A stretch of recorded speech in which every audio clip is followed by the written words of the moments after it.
Hello, Kitchen Pals, and welcome back to Miss Abby's Kitchen Class. I hope you're having a good week so far. It's so blustery and chilly here in the Midwest lately.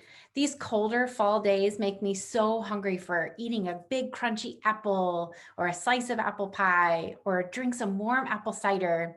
Basically, I'm eating a lot of apples these days. Are you a fan of apples too? Are there certain foods you start to crave as the weather turns colder? I bet you're wanting a lot of soups and oatmeal and hot chocolate these days too. Today, we're going to make an apple cider flavored cookie that then we'll tuck a caramel into. So when you bite into it, it's like eating an inside out caramel apple. It's so good.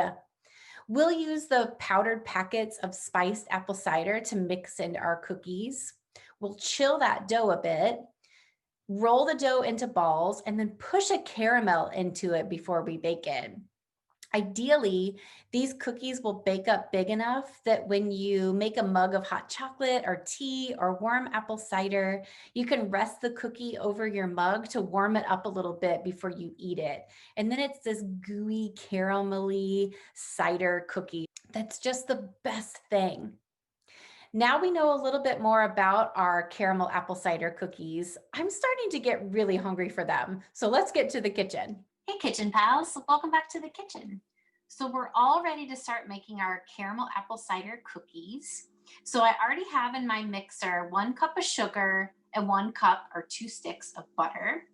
And then I'm about to add to it 10 packets, it's one whole box of this apple cider mix. So it just comes in 10 separate pouches. I'm going to dump those all into my mixer here to cream together with my butter and sugar. I forgot to mention that when you first start your mixer, when you're creaming together your sugar and butter and powdered cider mix, make sure you start that mixer on low because that apple cider mix is really powdery and can kind of make a mess in your kitchen unless you start that really slowly. Next, what I'm going to do is add my 2 eggs one at a time. I'm going to make sure each egg is incorporated before I add the next egg into the mix. And then I'm going to add 1 teaspoon or 1 splash, because you know I never measure vanilla extract. And then slowly I'm going to start adding this mixture of dry ingredients, which is 3 cups of flour, 1 teaspoon of cinnamon, 1 teaspoon of baking soda, and half a teaspoon of baking powder. I also have half a teaspoon of salt added in also.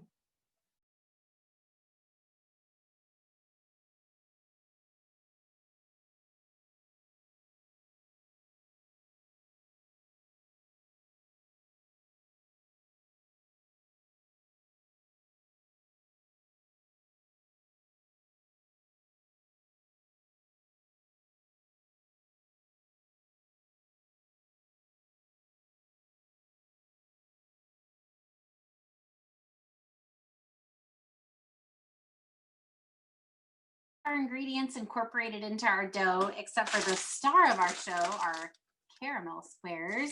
But what I have to do first, and friends, this is the hardest part, we have to chill this dough for just a little bit to help it kind of set up and make it a little bit easier to work with once we roll it into balls to tuck these caramels into. So I'm going to tuck this into my refrigerator for about 30 minutes. That might be as long as I can stand it. And then we'll get back into the kitchen to tuck these caramels into it and get this into the oven. So we'll be right back. Okay, Kitchen Pals, so our cookie dough is chilled and I've scooped out 2 dozen to our pans here. That reusable mats that I like to use on my cookie sheets, but you could also use parchment paper if you like. The parchment paper or these mats is very important because the caramel is going to ooze out of these cookies a little bit, and we don't want that sticking to our baking sheets. Oh, my oven is telling me that it's preheated right now. I set my oven to 350 degrees. So what I'm going to do next is I've unwrapped all my caramels, and I'm just going to tuck a caramel into each of these little dough balls here and roll that dough all around it. So it kind of hides the caramel into each of the dough balls here, into each of these little scoops. So I'm going to do that with all 2 dozen of my cookies that I've got scooped out so far here. And once I do that, I'll get everything into the oven.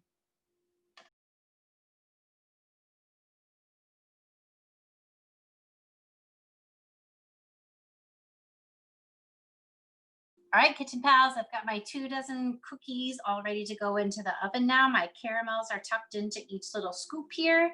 So I will put these into the oven for about 13 minutes and then take them out to cool off. They'll be just lightly browned around the edges. We don't want to get them browner than that because that means they'll start getting really crispy and we don't want that. And we want them to be at least lightly brown because that means that they're fully cooked inside. So let me get these into the oven for 13 minutes. Hey, Kitchen Pals, welcome back. So I wanted to get back to you and let you know that I've taken my 2 dozen cookies out of the oven and they are on my baking rack cooling.